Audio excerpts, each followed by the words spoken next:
दोस्तों आज के इस वीडियो में मैं जो भी पढ़ाऊंगा, जो भी इंपॉर्टेंट बातें बताऊंगा, उसको 100% आपके दिमाग में छपा दूंगा। सेम टू सेम आपके दिमाग में छप जाएगी। तो वीडियो को लास्ट तक जरूर देखना, बस ध्यान से वीडियो को देखना। तो हेलो दोस्तों, तो स्वागत है आपका मेरा इस YouTube channel GK lover VK में। आई होप आप सब बढ़िया होंगे।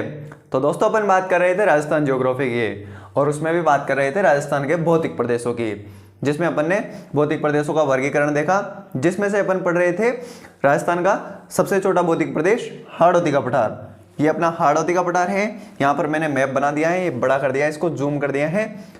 और इसमें कितने जिले आते हैं, पहले तो ये हो जाएगा बूंदी, कोटा, बारां, झालावाड़। कोटा, बूंदी, बारां, झालावाड़, 4 जिले इसमें आते हैं। और इसकी सभी विशेषताएं कल अपन ने देख ली हैं, अच्छे तरीके से सबको याद किया है। तो आज अपन हाड़ौती के पठार का वर्गीकरण करने वाले हैं। क्या करने वाले हैं? हाड़ौती के पठार का वर्गीकरण। भाई यहाँ पर कहीं ऊंची जमीन है, मतलब उच्चावच के आधार पर इनका वर्गीकरण करेंगे। तो उच्चावच के आधार पर हाड़ौती के पठार को 2 भागों में बांटा गया है, विंध्य कगार क्षेत्र और दक्कन का पठार। विंध्य कगार क्षेत्र को भी फिर से अलग अलग भौगोलिक संरचनाओं के आधार पर 3 भागों में बांटा गया है, नदी निर्मित मैदान, शाहबाद उच्च भूमि, अर्धचंद्राकार पहाड़ियाँ। फिर जो अर्धचंद्राकार पहाड़ियाँ हैं उनको भी 4 भागों में, बूंदी की पहाड़ियाँ, मुकुंदरा की पहाड़ियाँ, कुंडला की पहाड़ियाँ और रामगढ़ की पहाड़ियाँ। फिर दूसरा हो जाएगा दक्कन का पठार, जिसको झालावाड़ का पठार और गंगाधर प्रदेश में बांटा गया है। ये आपको थोड़ा सा मैप याद होना चाहिए कि भाई कैसे, मतलब किन किन भागों में बांटा है। तो सबको एक एक करके समझते हैं। विंध्य कगार क्षेत्र। विंध्य कगार क्षेत्र क्या है? भाई चंबल और बनास के बीच जो संरचनाएं हैं, कोटा बूंदी बारां में, कोटा बूंदी बारां में, बनास और चंबल के मध्य, यानी कि बनास चंबल के मध्य दक्षिण में और दक्षिण पूर्व में जो उच्चावच हैं, जो पठार हैं, जो पहाड़ियां हैं, उनको क्या कहा जाता है? विंध्य कगार क्षेत्र के अंतर्गत आता है। किसके अंतर्गत आता है? विंध्य कगार क्षेत्र के अंतर्गत आता है। यानी कि ये बनास नदी अपनी, ये चंबल नदी, चंबल और बनास के मध्य दक्षिण और दक्षिण पूर्व में स्थित पहाड़ियां विंध्य कगार क्षेत्र के अंतर्गत आएगी। फिर इनको 3 भागों में बांटते हैं। पहला हो जाएगा नदी निर्मित मैदान। नदी निर्मित मैदान, भाई चंबल नदी अपनी राजस्थान की कामधेनु, राजस्थान की सबसे लंबी नदी हो जाएगी। इसकी बहुत सारी सहायक नदियां हैं, जैसे पार्वती, परवन, काली सिंध, आहू, बहुत सारी सहायक नदियां हैं। बनास सब जो मैदान निर्मित करती हैं, कोटा बूंदी के मध्य जो मैदान निर्मित करती हैं, उसको क्या कहा जाता है? नदी निर्मित मैदान। किस भाग में बांटा गया है? नदी निर्मित मैदान में। फिर आता है शाहबाद उच्च भूमि। शाहबाद कहाँ पर है? अपने बारां में है। कहाँ पर है? बारां में है। तो बारां में 450 मीटर ऊंची पहाड़ियाँ, मतलब 450 मीटर ऊंचा पठार है शाहबाद के आसपास, जहाँ पर सहरिया जनजाति रहती हैं। कौन रहती हैं? सहरिया जनजाति। स से शाहबाद, स से सहरिया। ये तो हमारे 12 जिला ही हैं, अपना 12 जिला हम यहाँ पर रहते हैं। वैसे ये अपना शाहबाद हो जाएगा। शाहबाद में 450 मीटर ऊंचा पठार है, जिस पर सहरिया जनजाति निवास करती है, तो उसको बोलेंगे शाहबाद उच्च भूमि।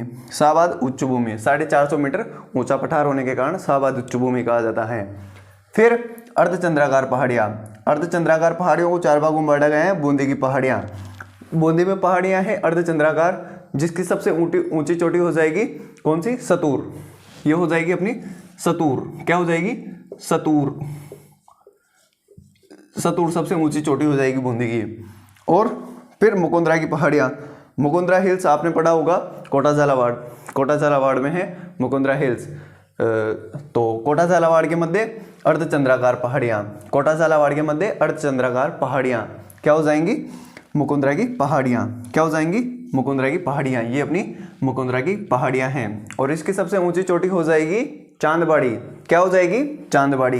ये हो जाएगी अपनी चांदबाड़ी। क्या हो जाएगी? चांदबाड़ी।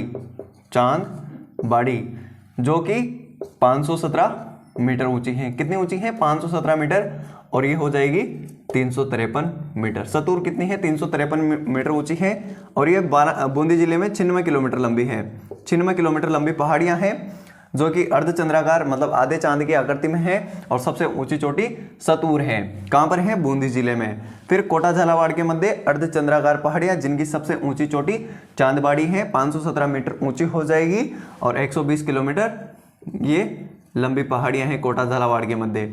कोटा झालावाड़ के मध्य 120 किलोमीटर लंबी पहाड़ियां हैं, अर्धचंद्राकार है, आधे चांद के आकार की हैं, जिनमें सबसे ऊंची चोटी चांदबाड़ी है, जिसकी ऊंचाई 517 मीटर है। तो ये हो जाएगी अपनी मुकुंदरा की पहाड़ियाँ। फिर कुंडला की पहाड़ियाँ, कुंडला की पहाड़ियाँ क से कुंडला, क से कोटा, क से कुंडला, क से कोटा। कोटा में कुंडल के आकार की आकृतियाँ, कुंडल के आकार की पहाड़ियाँ कुंडला की पहाड़ियाँ हो जाएंगी। फिर रामगढ़ की पहाड़ियाँ, रामगढ़ की पहाड़ियाँ मतलब कि रामगढ़ की पहाड़ियाँ बूंदी कोटा बारा के मध्य कुछ पहाड़ियाँ हैं, अवशिष्ट पहाड़ियाँ हैं, उनको क्या कहा जाता है? अपने रामगढ़ की पहाड़ियाँ। रामगढ़ विस्तारी आपने पढ़ा होगा अभ्यारण्य अपने बूंदी में, यही वाला रामगढ़। तो रामगढ़ बूंदी कोटा के बारा के मध्य क्या हो जाएगी? पहाड़ियाँ हो जाएंगी।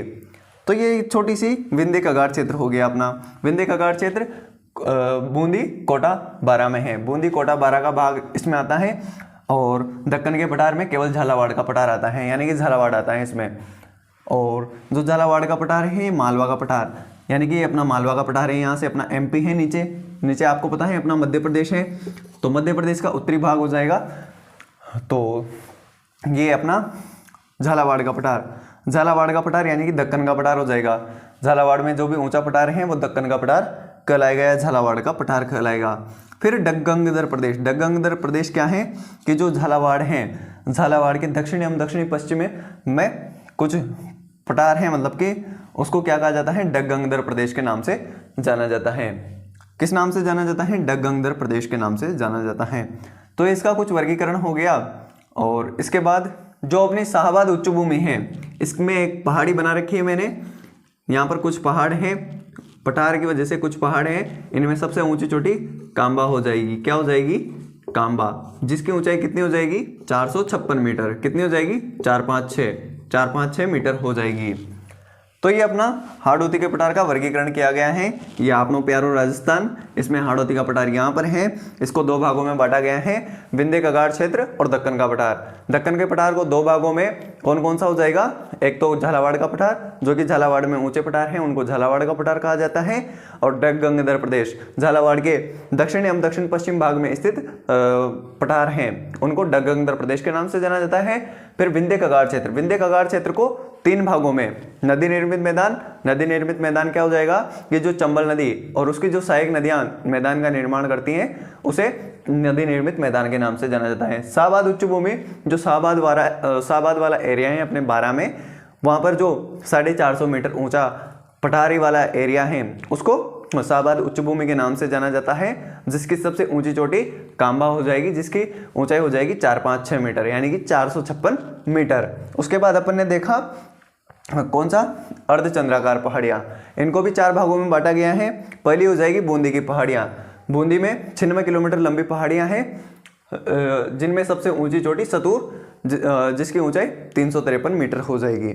और फिर अपने मुकुंदरा की पहाड़ियाँ, मुकुंदरा की पहाड़ियाँ कोटा झालावाड़ के मध्य 120 किलोमीटर लंबी पहाड़ियाँ हैं, जिसकी सबसे ऊंची चोटी चांदबाड़ी हो जाएगी 517 किलोमीटर, 517 मीटर ऊंची हो जाएगी, किलोमीटर क्या, 517 मीटर हो जाएगी ऊंचाई।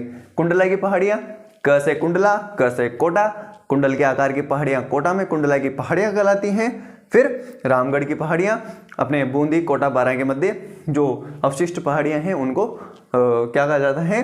रामगढ़ की पहाड़ियाँ कहा जाता है। और जो अपना रामगढ़ है, ये राजस्थान का प्रथम जियो हेरिटेज स्थल है। क्या है? राजस्थान का प्रथम जियो हेरिटेज स्थल और भारत का तीसरा और राजस्थान का प्रथम जियो हेरिटेज स्थल रामगढ़ हो जाएगा। तो ये अपने हाड़ौती के पठार का वर्गीकरण हो गया। सिर्फ ये इसको याद रखिए भाई, ये मैप आपके दिमाग में होना चाहिए कि हाड़ौती के पठार को दो भागों में, विंध्य कगार क्षेत्र, दक्कन का पठार। विंध्य कगार को दो भागों में कौन कौन से? अपने तीन भागों में नदी निर्मित मैदान, शाहबाद उच्च भूमि और अर्धचंद्राकार पहाड़ियाँ। अर्धचंद्राकार पहाड़ियाँ को चार भागों में, बूंदी की पहाड़ियाँ, मुकुंदरा की पहाड़ियाँ, अपने यहाँ पर हो जाएगी फिर कौन सी? कुंडला की पहाड़ियाँ, और फिर हो जाएगी अपनी रामगढ़ की पहाड़ियाँ। फिर अपने दक्कन का पठार दो भागों में, झालावाड़ का पठार और डगंगदर प्रदेश। झालावाड़ का पठार ओनली झालावाड़ में, और ये तीन जिलों में कोटा बूंदी बारा में अपना विंध्य कगार क्षेत्र हो जाएगा। तो ये छोटा सा वर्गीकरण है हाड़ौती के पठार का। आई होप आपको समझ में आ गया होगा। नहीं आया है तो एक बार फिर से वीडियो को देख लेना।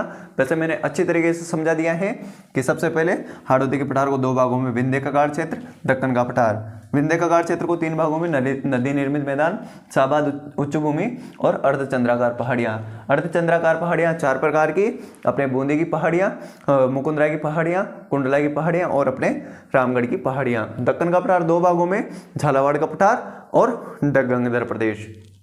तो आई होप ये वर्गीकरण आपको समझ में आ गया होगा और याद भी हो गया होगा। बहुत ही सिंपल है, बहुत ही सिंपल। और राजस्थान जीके को ऐसे याद करना है, मतलब रटना नहीं है, थोड़ा सा समझना है, थोड़ा सा समझेंगे उसमें याद हो जाएगा। तो आई होप ये वीडियो आपको पसंद आई होगी और याद भी हो गई होगी। तो वीडियो पसंद आई हो तो वीडियो को लाइक और चैनल को सब्सक्राइब कर देना। मैं मिलता हूँ आपसे अगली वीडियो में, तब तक के लिए thank you, tata, bye bye.